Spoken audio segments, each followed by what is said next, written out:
Hello and welcome back to Rekindle More Joy.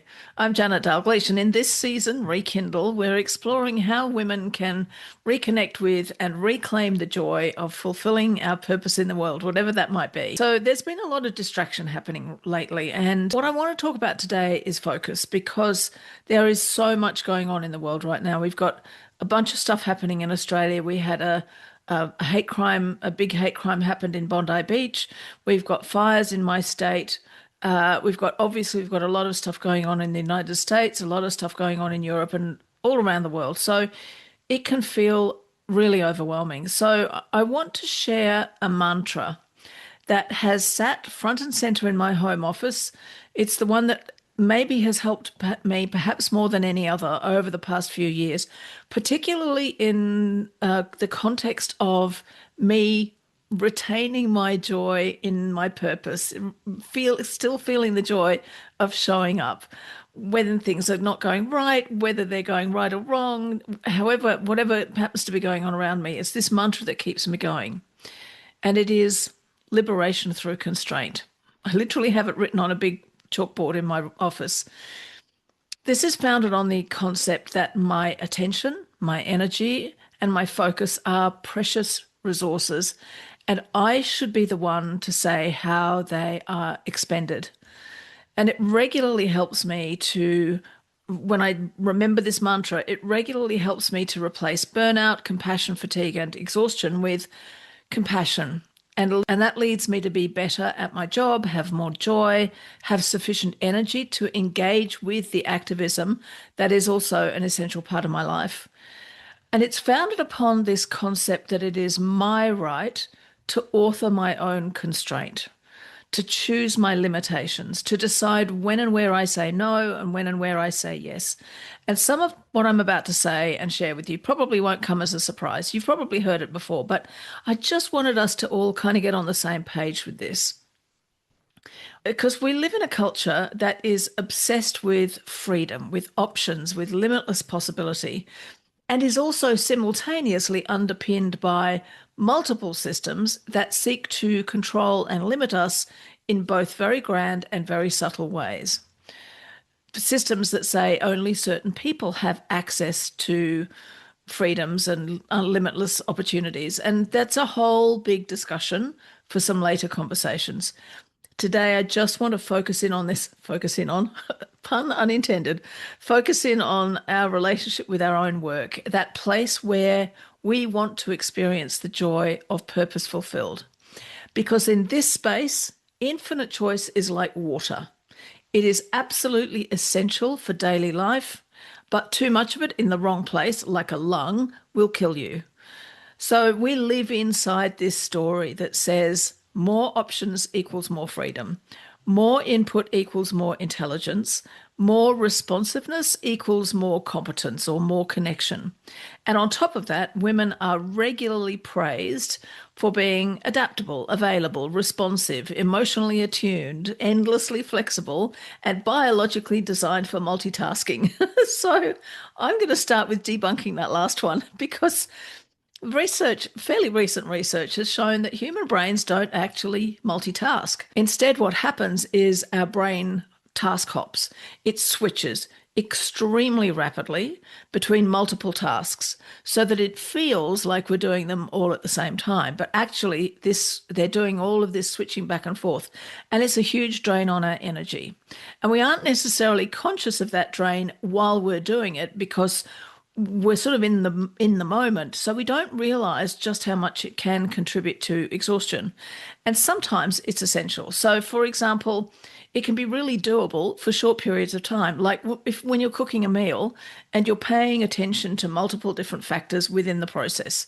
We can do it for short periods of time, but making it the core of a working day, that's not sustainable, and it's the enemy of joy. So we want to make sure we're aware of any points in the day where we might habitually be multitasking or trying to multitask instead of giving our brain the gift of a single focus. And it can be tricky because we've been so rewarded. We've been made to feel so special because women are so good at multitasking that sometimes we can resent any attempt to kind of take it away from us. We can resent a suggestion to do things differently. But a single focus is our friend.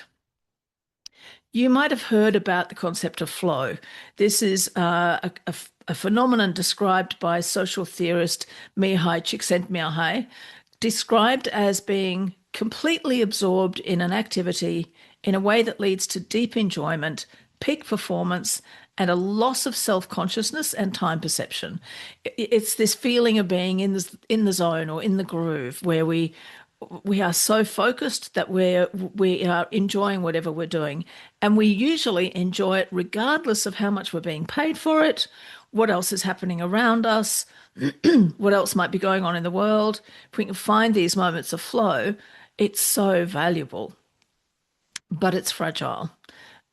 There's more research that shows that when we are in flow, if we get interrupted, say by a phone call, a phone notification, a phone pinging all day, or by a colleague who wants to chat about last night's episode of Strange Things, it takes, on average, it takes 23 minutes to get back to the depth of flow or the extent of flow, the immersion that you were previously in.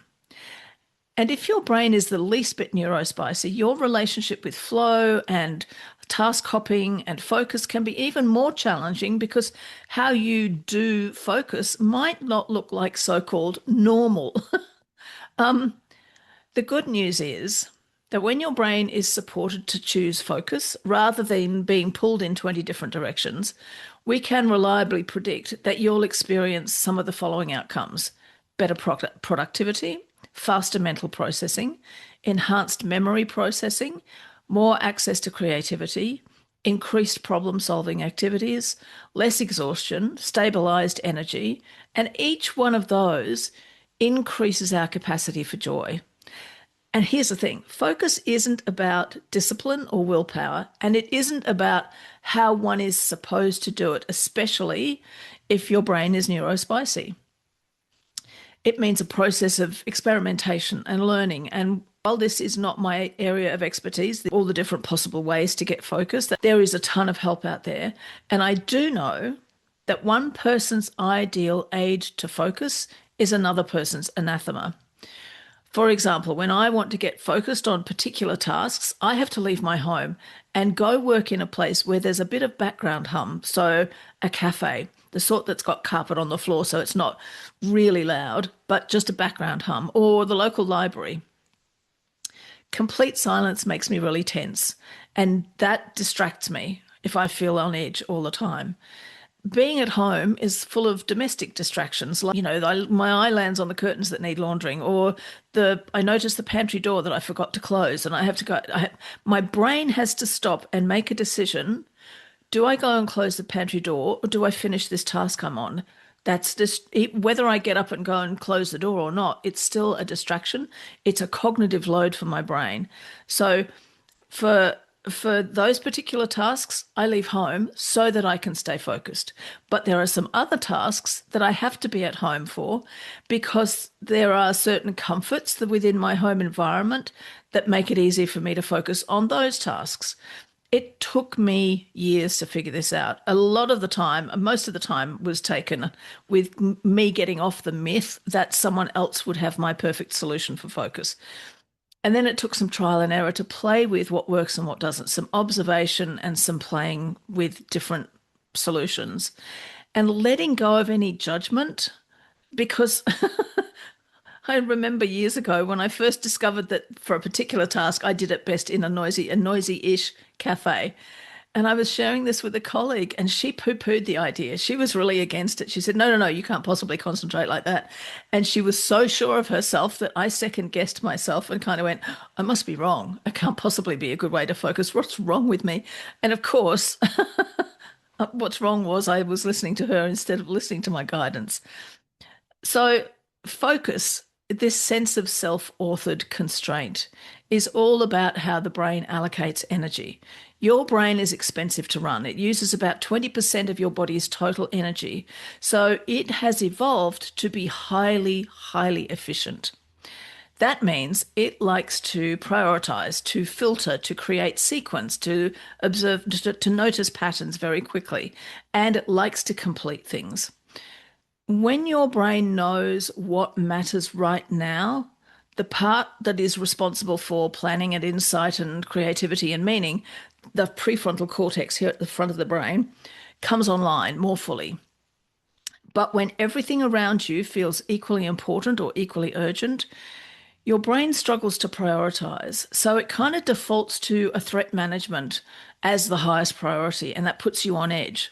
So, what focus does is it tells your brain, we are safe enough right now to concentrate on this thing. And that safety is an essential ingredient in joy. So, feeling that sense of, oh, I know what I'm focusing on right now, that's a gateway to joy. And context matters a lot. Focus can often seem more difficult for women to acquire. And this is also, that there are also truths in here for other different groups within our culture. But it can be difficult for women to acquire because we have been socially conditioned to attend to the needs of others. And because we get rewarded for emotional labor, we get punished for saying no or for having too many demands. How dare we? And we get criticized for being selfish or single minded. Women who are single minded are often categorized as cold or relentless, which is good in a man, bad in a woman, apparently.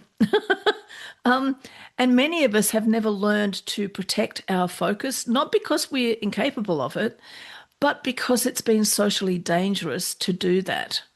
So we want to kind of become really gentle with ourselves if we feel that focus is difficult and go, this is not inherently a character flaw in me. I'm not broken.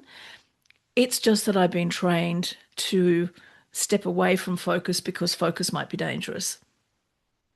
I want us to think about something really important here, and this is we tend to think of focus as being a productivity hack, something that makes us more useful and makes us achieve things faster. And that concept feeds into this whole capitalist bullshit culture that says a human being's value is based on how useful they can be and how much profit they can produce for themselves or for more often for the boss. I want us to come from a much more compassionate and self-valuing mindset. I want us to think about focus as being an act of glorious sovereignty, deliberate focus, because I can. And it starts with making some foundational decisions, such as I decide what matters to me. Nobody else gets to decide that. That in itself is a powerful expression of sovereignty. I decide what gets the precious resource of my energy and how much. And I have to tell you, this particular one was incredibly useful to me in managing my relationship with social media because I began to notice more and more how social media platforms were so powerfully designed to capture my attention, and I had lost my sovereignty. And I and these days it's much easier for me to say, absolutely no, I am not coming to play with you, Mark Zuckerberg or whoever, because I just get to decide this is a precious resource and I'm here to protect it. Also, I decide what I am and am not responsible for. Those three decisions give your nervous system permission to kind of settle in and then decide where your focus is going to lie. And of course, if you've spent a long time stuck inside these old patterns of not feeling like you could say no or not knowing how to allocate your energy, these decisions can feel a little tricky. So you want to be really kind to yourself as you're bringing them online. And within the container of these three overarching decisions, inside of that container, you get to make a whole bunch of other decisions about what is a match for who you are and how your life is right now. So, for example, if you're responsible for a brand new tiny infant, of course her thriving matters to you. That means she will most likely get the bulk of your energy for a time and you will interrupt yourself to attend to her needs. If you have a client who wants to get your attention outside the terms of your agreement with them, you get to decide on a case-by-case basis whether you want to provide your energy in that way for that particular person. If you're seeing too much out there calling for your attention in the world, you can choose how you focus your energy to support those causes that you care about the most, because that focus makes you more potent towards that particular cause. And there are going to be millions of people bringing their focus to the other causes that you care about as well. And trusting in that is part of this work as well. If your phone keeps pinging you with notifications, you can choose differently. You can delete social media apps from your phone. You can decide how you're going to manage this. And here's a really juicy bit of brain science to help make the idea of focus even more enjoyable. The research shows that when we give our brains time to chew over something, a problem, a task, a line of thought, the brain releases dopamine not at the start, but during the engagement. It doesn't have to wait for the end. This explains why the sort of task hopping, when it feels really flat, because it's shallow. When we don't allow ourselves to get in fully into flow, it feels flat. Where it's why doom scrolling is ultimately unsatisfying. We do get a dopamine hit, but not the kind that our brains are craving. And it also explains why deep work, even when it's challenging, can feel really nourishing because we immerse ourselves in it. So, joy is not only found in the celebration of an accomplishment, which is what we talked about in the last episode, joy is also a byproduct of immersion, of being in flow, of giving ourselves permission to carve out the time to go into flow. Because immersion requires boundaries. Which brings us to this concept of constraint. Not all limits are the same, obviously. There is a huge difference between constraints imposed upon us by unjust systems and constraints that we choose in order to protect what matters. So these self-authored constraints tell your brain, I know where we're going and you can trust me. And your brain loves that. Your brain will go, oh, what a relief. I'm not having to make endless decisions all day. We've made the decision already and I know what I'm doing.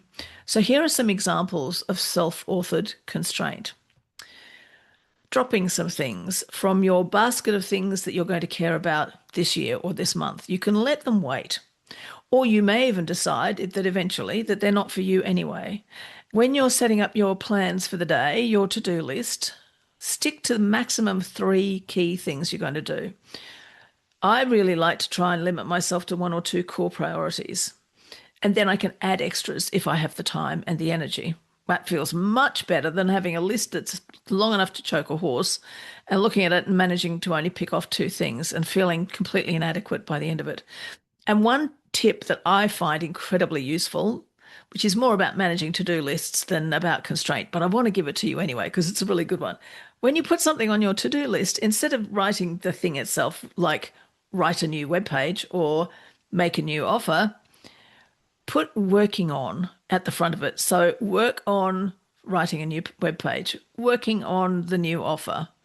So you're working on something. You don't have to complete it. That also brings a sense of relief.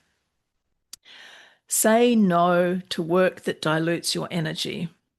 Be awake to those moments where you're likely to find yourself doing an enormous amount of work for very little outcome.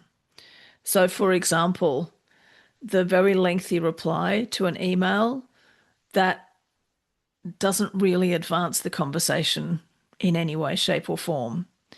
The lengthy reply to a troll on Facebook. There's no point, just delete and block. And if you can't say no to something, embrace the possibility of doing it less perfectly.